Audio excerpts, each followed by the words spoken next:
Ratusan rumah warga di Serdang Bedagai terendam banjir. 27 tersangka curanmor diringkus Polres Labuhan Batu. Kabar kuliner ekstrim dari Tapanuli Selatan. Selamat malam pemirsa, selain cuplikan berita tadi, kami juga akan menyajikan informasi menarik lainnya. Bersama saya Kiki Nasution, pemirsa, inilah Sumut hari ini malam selengkapnya.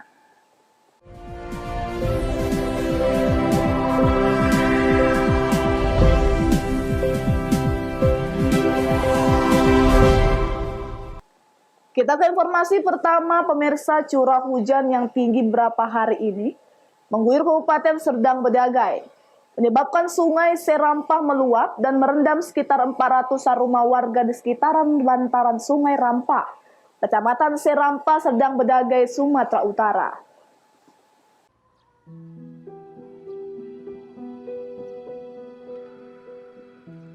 Seperti yang terjadi di Dusun 3, Kampung Mandailing, Desa Serampah, Kecamatan Serampah, yang mana banjir menggenangi sekitar 75 rumah warga dengan ketinggian rata-rata sebatas lutut orang dewasa.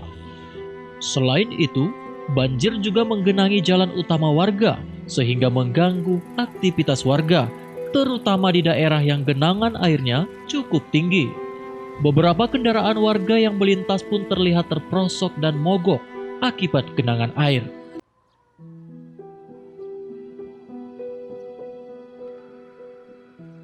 Seperti yang terjadi di Dusun 3, Kampung Mandailing, Desa Serampah, Kecamatan Serampah, yang mana banjir menggenangi sekitar 75 rumah warga dengan ketinggian rata-rata sebatas lutut orang dewasa. Selain itu, banjir juga menggenangi jalan utama warga sehingga mengganggu aktivitas warga, terutama di daerah yang genangan airnya cukup tinggi. Beberapa kendaraan warga yang melintas pun terlihat terperosok dan mogok akibat genangan air. Menurut warga, sudah 3 hari banjir menggenangi rumah mereka, di mana curah hujan yang cukup lebat beberapa hari ini mengakibatkan Sungai Rampah meluap dan masuk ke rumah warga.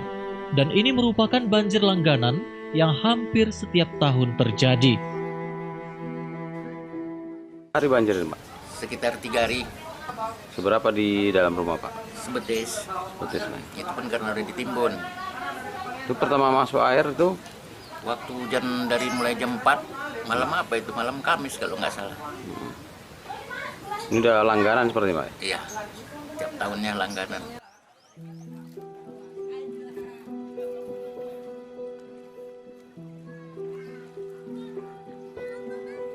Tidak hanya di Dusun 3, banjir juga telah menggenangi rumah warga di beberapa dusun di Desa Serampah. Berdasarkan data yang diperoleh pihak Polres Serdang Bedagai, ada sekitar 425 rumah yang terendam banjir, yang mana meliputi Dusun 1 100 rumah, Dusun 2 50 rumah, Dusun 3 70 rumah, dan Dusun 4 50 rumah.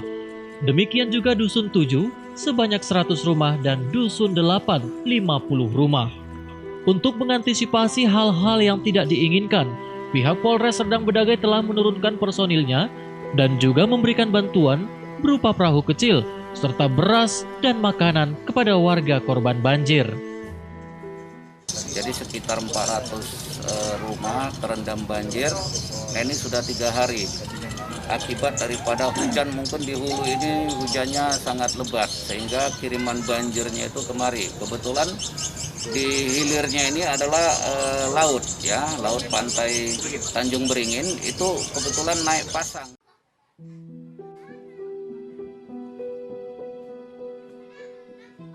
Abdul Malik melaporkan untuk Evarina TV.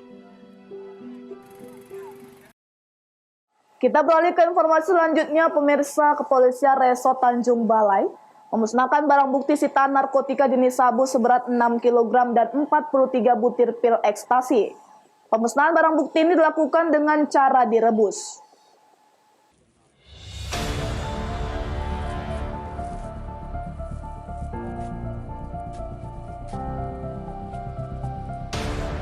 Kepolisian Tanjung Balai berhasil menyita barang bukti tindak kejahatan narkotika jenis sabu seberat 6 kg dan 43 butir pil ekstasi. Barang bukti tersebut merupakan hasil penindakan selama 3 bulan terakhir dari 10 orang tersangka. Dalam kesempatan tersebut, Polres Tanjung Balai langsung memusnahkan barang bukti sabu dan ekstasi di hadapan para tersangka. Dan sebelum dilakukan pemusnahan, barang bukti diuji terlebih dahulu keasliannya oleh laboratorium forensik. Selanjutnya, setelah dinyatakan positif narkotika, keseluruhan barang bukti dihancurkan dengan cara direbus, kemudian dibuang ke septic tank agar tidak dapat didaur ulang kembali.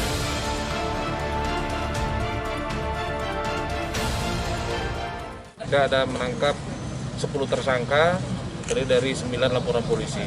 Kemudian barang bukti yang kita sita jenis sabu itu sekitar 6.000, kalau nggak salah 29 tadi, ya, 6.029 gram atau sekitar 6 kilo lebih. Kemudian ada beberapa puluh butir ekstasi yang berhasil kita. Atas perbuatannya, para tersangka terancam hukuman minimal 20 tahun penjara atau hukuman mati. Wanda Pratama melaporkan untuk Eva Rina TV.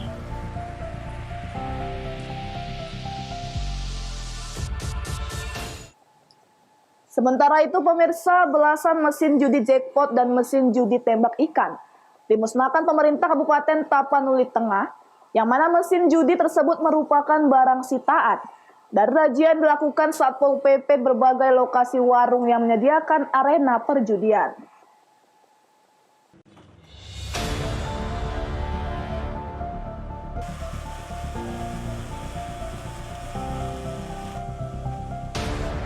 Pemusnahan belasan mesin judi jackpot dan tembak ikan tersebut dilakukan dengan cara dibakar dan dihancurkan. Pembakaran barang bukti mesin judi hasil sitaan Satpol PP pemerintah Kabupaten Tapanuli Tengah tersebut dilaksanakan di halaman Gedung Olahraga Pandan, dan pemusnahan itu dipimpin langsung Bupati Tapanuli Tengah Bakhtiar Ahmad Sibarani dengan dihadiri sejumlah pejabat lainnya. Bupati Tapanuli Tengah menyebutkan belasan mesin judi jackpot dan tembak ikan yang dimusnahkan tersebut merupakan hasil sitaan Satpol PP Pemkab Tapanuli Tengah dari berbagai lokasi warung yang menyediakan arena perjudian dan tidak diambil kembali pemiliknya. Pemusnahan mesin judi tersebut merupakan bentuk penolakan pemerintah Kabupaten Tapanuli Tengah terhadap aktivitas perjudian dan prostitusi, sehingga masyarakat bisa terhindar dari bahaya judi dan prostitusi. Kita tunjukkan komitmen kita. Kita tunjukkan komitmen kita bahwa kita bekerja betul-betul. Dan jangan coba-coba ada orang bermain-main, membuat mesin-mesin judi di Tapanuli Tengah. Kami pastikan kami razia dan kami akan bakar. Meja apa yang namanya? Jackpot, mesin-mesin ikan, dan lain sebagainya. Kami minta juga kepolisian, TNI, dan lain sebagainya, serta masyarakat. Kami yakin polisi setuju, kita akan kerja habis-habisan. Kalau nanti orangnya ada, yang pemiliknya, dia diproses, berarti dia menyiapkan tempat judi. Disalahgunakan. Kami pastikan haram hukumnya ada mesin-mesin judi di Kabupaten Tapanuli Tengah. Segala upaya akan kami lakukan, rakyat bersama kami. Kalau nanti ada yang mengaku pemiliknya, barang buktinya kita serahkan ke kepolisian. Dalam memberantas perjudian dan prostitusi, Pemkab Tapanuli Tengah secara rutin melakukan razia bersama pihak kepolisian dan TNI. Barudin Simanulang melaporkan untuk Eva Rina TV.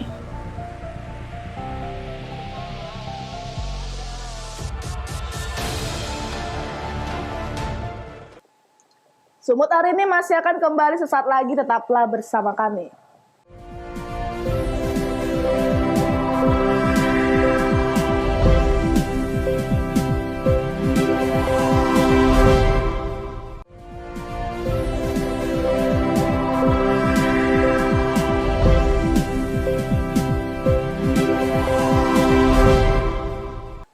Terima kasih masih bersama kami. Pemirsa, selama 2 pekan dalam operasi Kancil Toba 2020, TK Polres Labuan Batu berhasil mengamankan 28 unit sepeda motor, hasil kejahatan dan meringkus 27 tersangka curanmor.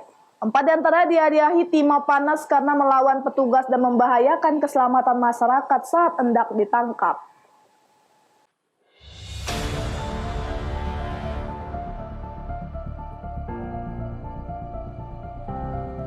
Pada Operasi Kancil Toba 2020, tim khusus anti bandit atau TKAP Satreskrim dan Polsek sejajaran Polres Labuhan Batu berhasil mengamankan 27 tersangka yang terdiri dari 24 pelaku curanmor dan 3 lainnya merupakan penada hasil curian.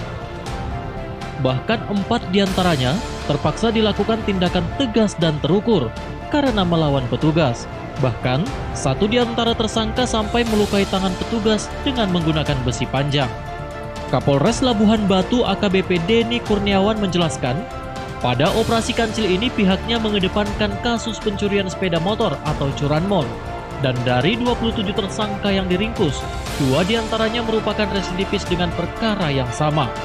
Di mana dalam aksinya para tersangka kerap merusak kunci kontak sepeda motor dengan menggunakan kunci T. Dan total kerugian masyarakat ditaksir mencapai 259 juta rupiah. Dari operasi kancil yang kita laksanakan selama 14 hari, kita bisa mengamankan 27 tersangka, di mana dari 27 tersangka tersebut 4 orang kita lakukan tindakan tegas terukur, di mana 2 diantaranya adalah kasus residivis dengan kasus yang sama. Dan selama 14 hari itu kita bisa mengamankan 28 unit sepeda motor.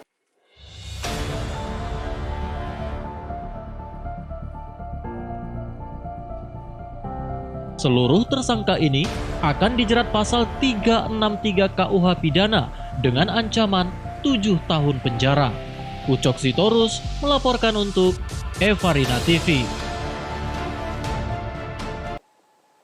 Informasi selanjutnya, pemirsa, Ikatan Dokter Indonesia atau IDI kembali berduka. Kali ini dokter spesialis anak Dr. Ivan Eka Saputra yang bertugas di Rumah Sakit Islam Malahayati Medan, Sumatera Utara, meninggal dunia diduga terpapar COVID-19.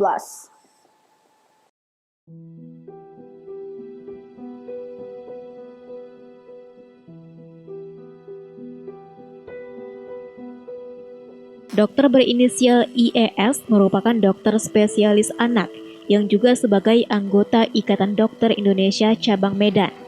Meninggal dunia diduga terpapar COVID-19 di Rumah Sakit Bunda Tamrin Medan, Sumatera Utara. Dalam video amatir terlihat peti jenazah dibungkus rapat dengan plastik serta menerapkan protokol kesehatan COVID-19. Terlihat di lokasi rekan kerja dan sejumlah tenaga medis tampak haru sembari berdoa saat jenazah diboyong ke mobil ambulans untuk dimakamkan. Seperti yang diketahui, Dr. IES meninggal di usia 52 tahun dan sempat dirawat di ruangan ICU Rumah Sakit Bunda Tamrin Medan.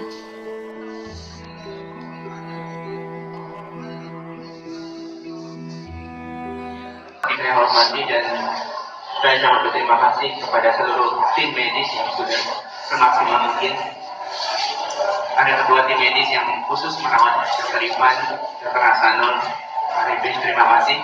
Dan seluruh tim penyakit dalam, anestesi, paru, dan terutama yang luar biasa. Berdasarkan data tercatat hingga kini terdapat 12 dokter di Medan meninggal dunia akibat COVID-19. Wahyu Pratama melaporkan untuk Evarina TV.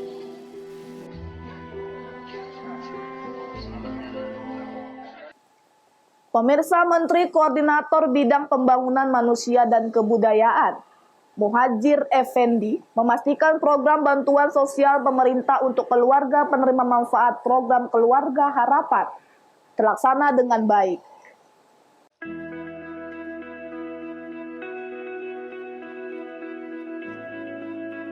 Menko PMK Muhadjir Effendi memastikan kualitas beras untuk penerima manfaat program PKH di Sumatera Utara masih sesuai dengan standar yang ditetapkan.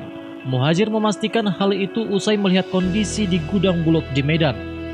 Dengan begitu, Penyaluran bantuan tahap awal yang dilakukan di tengah pandemi COVID-19 dapat segera dilakukan.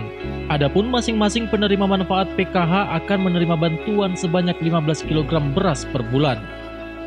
Bantuan beras akan dibagikan untuk 3 bulan alokasi. Secara teknis, pembagian bantuan beras akan dibagikan bertahap setiap bulan dengan total jumlah penerima manfaat sebanyak 10 juta KPM PKH. Akan tetapi, karena banyak persiapan yang harus dilakukan sehingga pada tahap awal penyaluran dilakukan 2 bulan alokasi sekaligus, yang mana tahap kedua nantinya akan disalurkan pada Oktober mendatang. Menko PMK juga memastikan penyaluran beras untuk penerima manfaat PKH ini bukan berarti mengganti bansos yang mereka terima saat ini. Bantuan reguler tetap disalurkan dan ditambah dengan bantuan beras. Selain itu, Muhajir berharap penyaluran beras ini tidak mengalami kendala sehingga bisa membantu masyarakat yang terdampak pandemi COVID-19. Untuk Sumatera Utara itu jumlahnya 450.000 KPKM, KPM, keluarga penerima manfaat. Untuk kota Medan sendiri ada 50.000 KPM. Nah, ini salah satu gudang yang sedia dan sudah kita cek bersama tadi, kualitas kita random, kualitas berasnya menurut saya sudah memadai untuk klasifikasi kelas beras medium, dan beratnya tadi juga sudah kita coba beberapa sampel dan sudah memenuhi syarat rata-rata di atas 15 kg. Saya kira itu yang saya sampaikan. Ini saya didampingi Bu Sekda, ada langsung ke Pak dari Bulog, kemudian ada dari nanti pihak transporter dari BGR yang nanti akan bertanggung jawab untuk pengiriman di seluruh Sumatera Utara. Saya berharap teman-teman wartawan juga ikut memantau, ikut mengontrol bagaimana supaya nanti pembagian beras ini betul-betul tepat sasaran.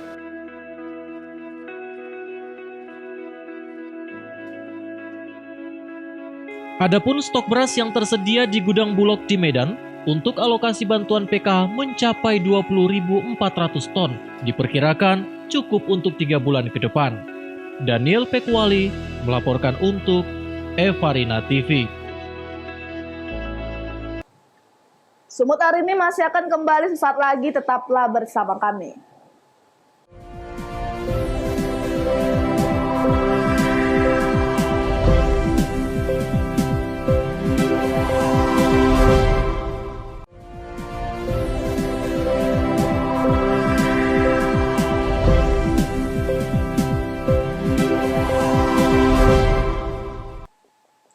Terima kasih masih bersama kami pemirsa. Bagi Anda pecinta kuliner tradisional, ada kuliner ekstrim yang enak dari Tabaksel, yaitu rabar. Panganan ini biasanya disajikan untuk ibu-ibu yang sedang hamil muda dan kurang selera makan.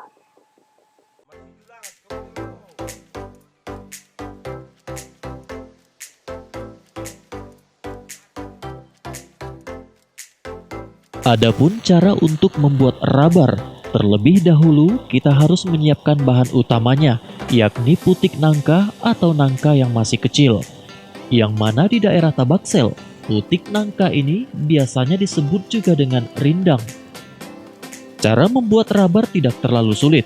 Potong dan bersihkan putik nangka dengan ukuran kecil-kecil, kemudian siapkan bahan lainnya, yakni asam bulat, cabai merah, dan cabai rawit, gula pasir, garam, dan terakhir, siapkan gula merah.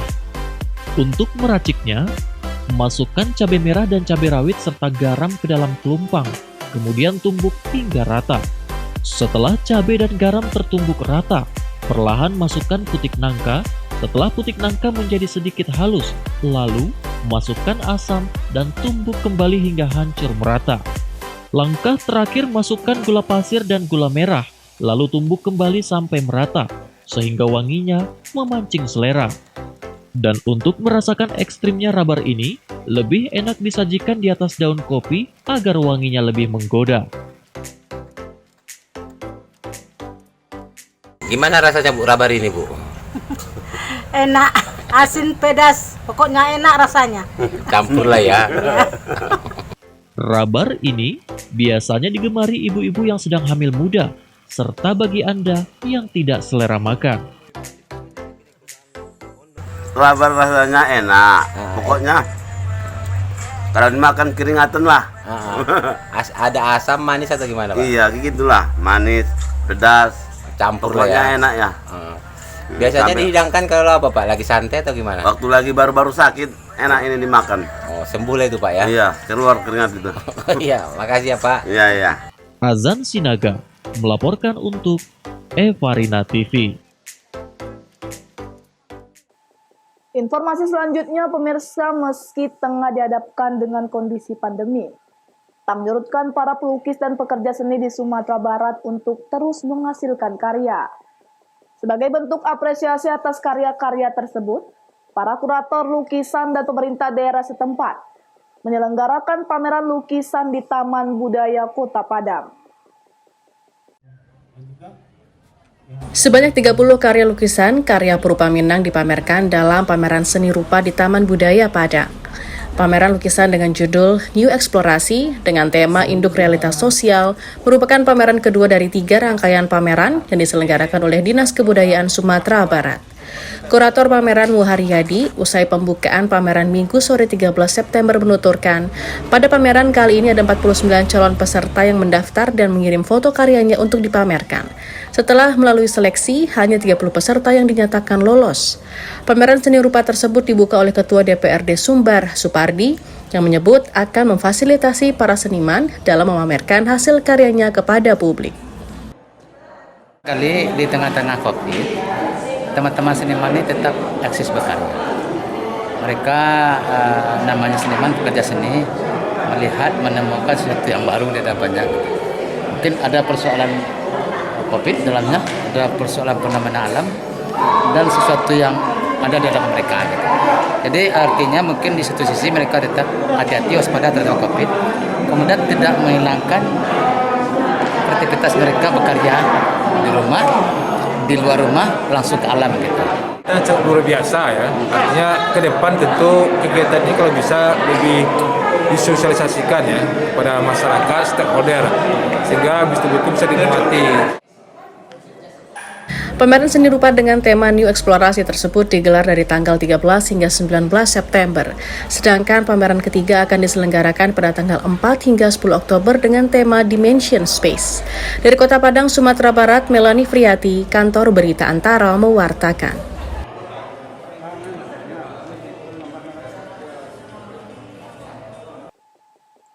Pemirsa, demikianlah rangkaian informasi dalam Sumut hari ini malam.